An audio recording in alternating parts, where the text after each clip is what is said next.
It's in his usual Wednesday spot, ladies and gentlemen, Kurt Warner. Good to see you, Kurt. How are you? Kurt, let's go. I'm good, buddy. How are you? What's your opinion of the move that Kevin Stefanski made, sir? What do you think about Flacco out, Dillon Gabriel in? What do you think?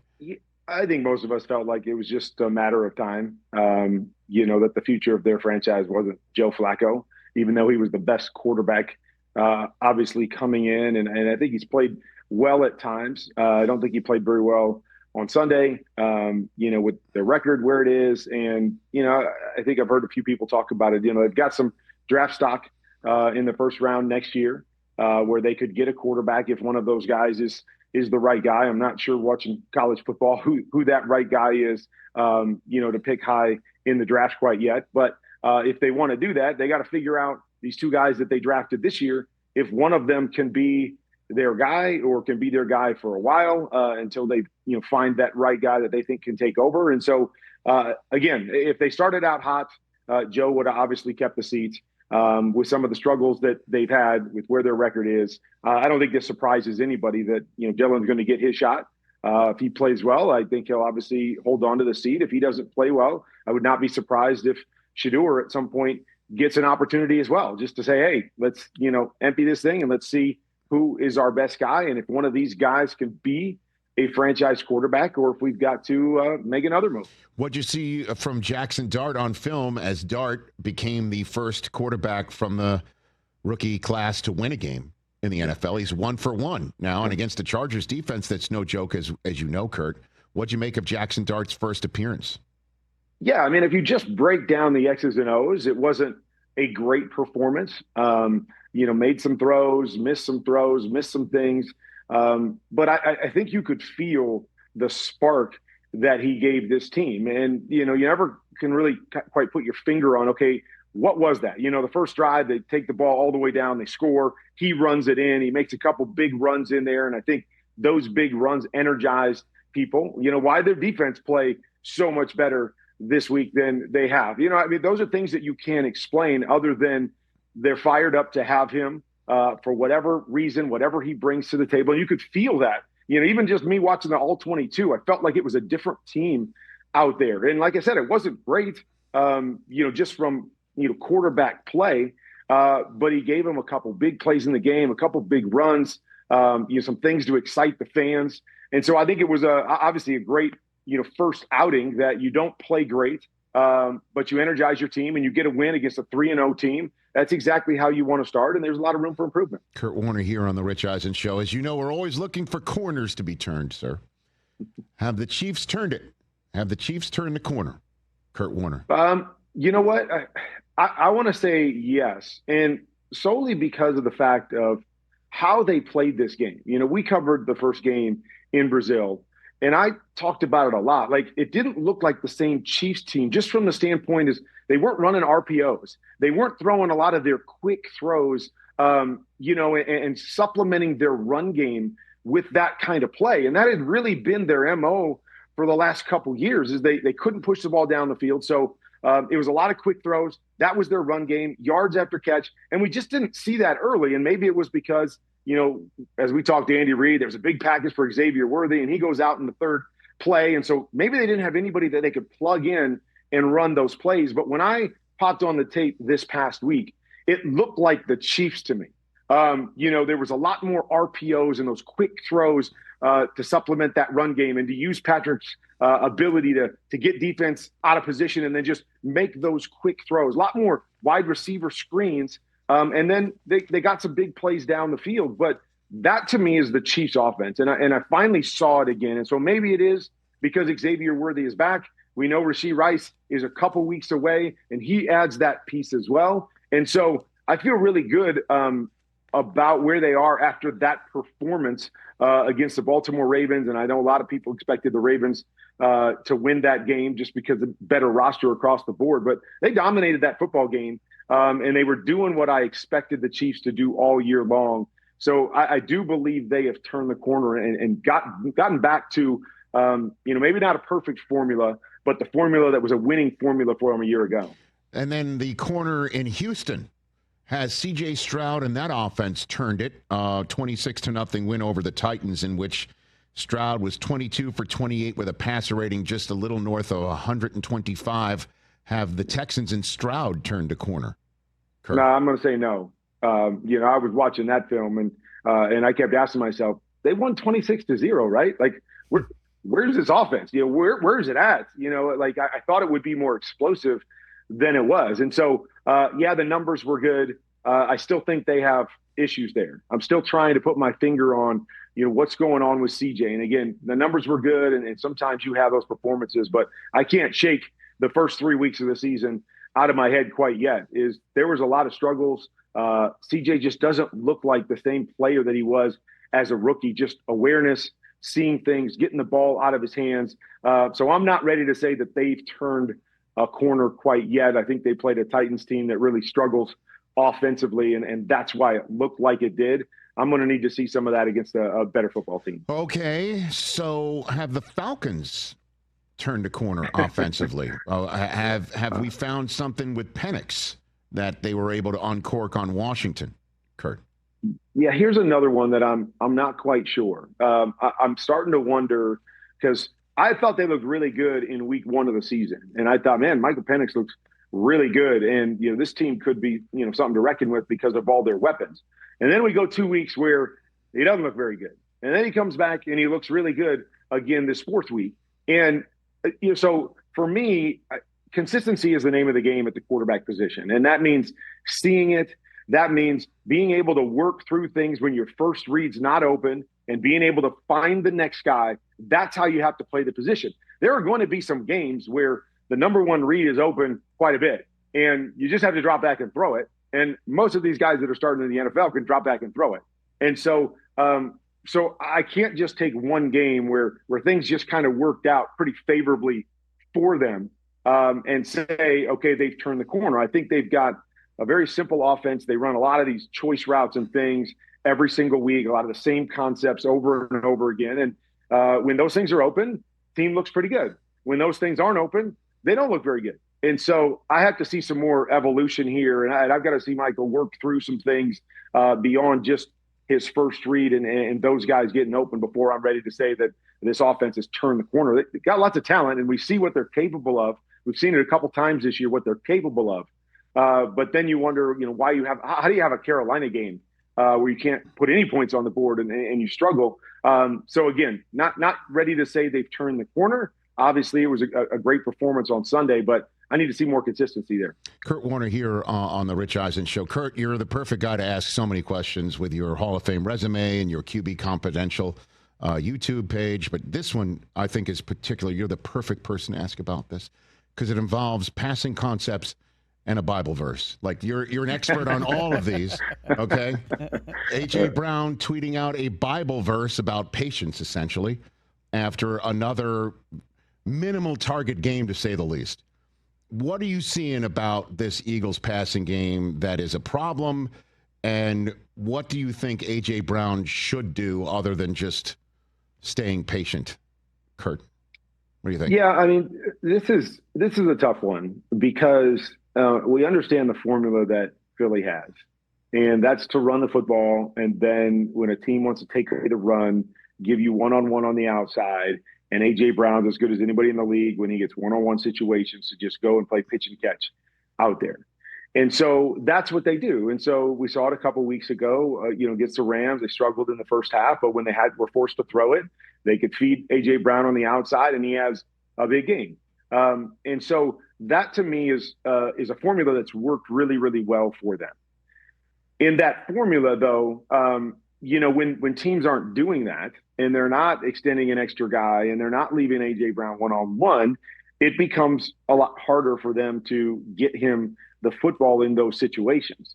And so, I think the remedy would be to move him around and do some different things with him and find ways to kind of focus on him early in games.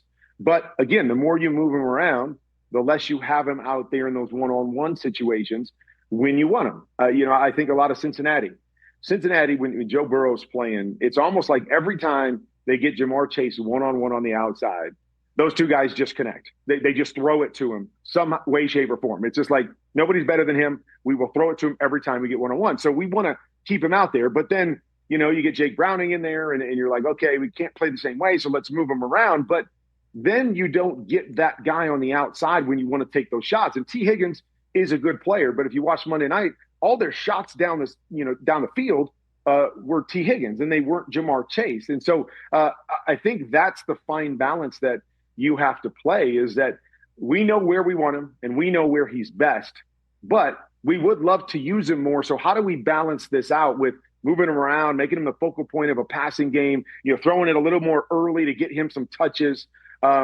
instead of just going, hey, we're going to leave you out there, and if the defense dictates it, we'll throw it to you. But if they don't, we're not going to throw it to you, and you're going to just have to deal with it. And so that, to me, is the wrestling match, I think, with a lot of teams, but with the Eagles right now. And again, they're 4-0. So the formula continues to work, even though it doesn't look pretty. And that will be, I think, the wrestling match all year long, with what do we want to do? How do we want to do it? AJ's really happy one week, and then he's not happy, and he's sending scriptures the next week. And so I just feel like that's going to be what they do, just because that's been the formula that's worked for him. So it's the first 15 scriptured? Is that what you're saying right now for him? Has he got 14 more? He's got 14 more to go, or is the passing game going to get better, Kurt? You know what I mean? The question is, those first 15 scriptures, are they talking about patience, or are they talking about aggressiveness and feeding him? I don't know which one it is. So we'll have to see each week. Okay, very good. Kurt Warner here on the Rich Eisen Show, and then you alluded to the Ravens earlier, Kurt. Looks like we're going to see Cooper Rush for at least the next 2 weeks. They've got to bye 3 weeks from now. Joe Flacco is out, and Dillon Gabriel is going to be a raw rookie starting in an international setting. Joe Burrow's out until at least December. And Aaron Rodgers chilling on a bye week at 3-1. So the Steelers appear to be set up right now. What about what you're seeing, what we saw from them on NFL Network in Dublin moving forward? Kurt, what do you think? Yeah, I mean, we talked about it on game day, and I didn't think the Steelers were a contender based on what I had seen the first few weeks of the season. Boy, they looked really good, in this game in London. And, it starts with their defense, defense being able to slow down the run, but get turnovers and do the things that they have been doing on the back end that just feeds into their offense. I still feel like their offense has a way to go, that they got the big play to DK, that 80-yard touchdown. But that was actually on a busted coverage by Minnesota. And again, no fault of the Steelers. You take advantage of mistakes that defenses make, of course. But outside of that, it was still a lot of the short dink and dunk type stuff. Now, can they live in that world if their defense is taking the football away and doing the things that they do? Well, yeah, they can. But I still believe that this offense is going to have to take a big jump in either being able to run the football better or developing more of a passing game to really be a threat in the AFC. But right now, I don't want to say by default because they've earned their wins, but they're sitting in a great spot right now, looking down at teams that are having quarterback issues. And then, of course, the Ravens, who are reeling a little bit and haven't kind of found their footing and figured it out. And as you said, possibly without their quarterback for a couple of weeks. So they've got to be feeling pretty good right now. But if I was the Steelers, I wouldn't be sitting back and saying, oh, okay, after the London game, we've got this figured out. They've still got room to grow on offense for sure. All right. Through your film study, as you always do for NFL Game Day Morning and calling games for Westwood One, and then, of course, QB Confidential, your terrific YouTube channel, which quarterback had the best performance in Week 4 that you saw, Kurt? I'm going to give you two this week, okay. Rich, and I'm going to give you Dak Prescott from Sunday night. Okay. With all the issues they've got around him, he just continues to be that steady force. And what I love about him, and a little bit different than the other guy I'm going to talk about, is he's making big plays down the field. I think besides Matthew Stafford, he's gotten more 20-plus yard chunk throws this year than anybody in the NFL. And that, to me, has been what's been the difference. Struggling defense, run game's okay, but it's been the big plays on the right arm of Dak Prescott. And so, to bring his team back and, I know it's not a win, but to get that tie in that game when nobody expected them to be in it, he gets my nod. And then the second guy is going to be Patrick Mahomes, who had struggled, mightily throughout the first 3 games of the season, some him, some the guys around him, but really came back into form, 4 touchdowns. And as I said earlier, they were playing their brand of football, the things that they do, quick throw, and then Patrick making a few of those special throws down the field in this game. And so I thought he looked really, really good this week. And so those are my top two guys from the film study. Yeah, I mean, and then, so you did mention Stafford. I mean, he and Nacua are connecting in such a way. Honestly, there's some numbers that make it you to Isaac Bruce. I'm serious. There are some Rams numbers that they are threatening from your greatest show on turf based on how he's come out of the box this year, Nacua. Yeah, I mean, I wouldn't be surprised if they broke any of those. I mean, I was fortunate to have a whole bunch of guys. Right. And not that Matthew doesn't have a couple guys. I mean, Devontae's awesome, and Puka's awesome too. So he's got a couple guys to feed as well. But their offense goes through Puka Nacua. I mean, everything that they do, they move them around. You get them one-on-one. I mean, and there's such great confidence with Matthew Stafford and Puka. I mean, the catches that Puka makes on a weekly basis is amazing. I mean, diving catches, going low into coverage and bodies all around him, and his ability to run after catch. I mean, he is awesome. I mean, he is a really, really good player. And what I love too, it reminds me a little bit of an Anquan Bolden, where you watch him play and you don't look at him and like everybody wants to look at these measurable traits. You don't watch him and go, wow, that guy's the biggest or the fastest or the quick. Like, you don't see that. He's just a football player. He just knows how to get open. He understands what Matthew is seeing and how to use his body and how to find the open spots. And because of that, these guys can work so well together. And Matthew can take some chances with Puka that he might not take with somebody else because he's got such great trust in his ability to play the game. And, so when I watch all the film every week, he always jumps off as one of the best football players in the National Football League, regardless of measurable traits. He is so much fun to watch, and the way these guys are working together is really, really special. Yeah, I mean, Nacua started the game in third place behind Torrey Holt and Isaac Bruce for the most catches in the first 3 NFL seasons of their careers. The entirety, right? Okay. Yeah. And he surpassed both Holt and Bruce in the game. And he now has 13 more games to play in his third NFL season. Kurt. Okay. I mean, you got to let me defend my guys. No, I'm not criticizing. I'm just talking about how great he is. First and foremost, right? They were on opposite sides, so they had to battle that. Okay. Second thing is, come on now. This is a whole different NFL. Okay. I mean, Puka gets 5 catches a week at the line of scrimmage. We didn't do that back in the day. Our guys were getting the catches down the field. So it is a different NFL. As great as Puka is, and I'm not diminishing how great he is. Right. I just don't, it's a different era when you're trying to go stat to stat, catch to catch. Right. It was just played completely different when my guys were out there versus where they are now. Yeah, this is the Rams record book. He needs 98 more catches to tie Justin Jefferson for the most catches in the first 3 games, first 3 seasons. So as we all know, Justin Jefferson is a contemporary. Kurt, thanks for the time. Really greatly appreciate it as always. We'll see you. I guess in London is when I'm going to see you next. Okay. We'll see you this weekend, Fantastic. But I will see you in London. Can't wait to call those games. That's right. Kurt Warner and I will be calling Jets, Broncos, and Rams, speaking of Rams, and Jaguars in London over the next 3 weeks. Good to see you, Kurt Warner, right here on The Rich Eisen Show. Hey, you made it all the way to the end. Thanks for that. Check us out every single day streaming live on Disney Plus and the ESPN app 12 to 3 Eastern.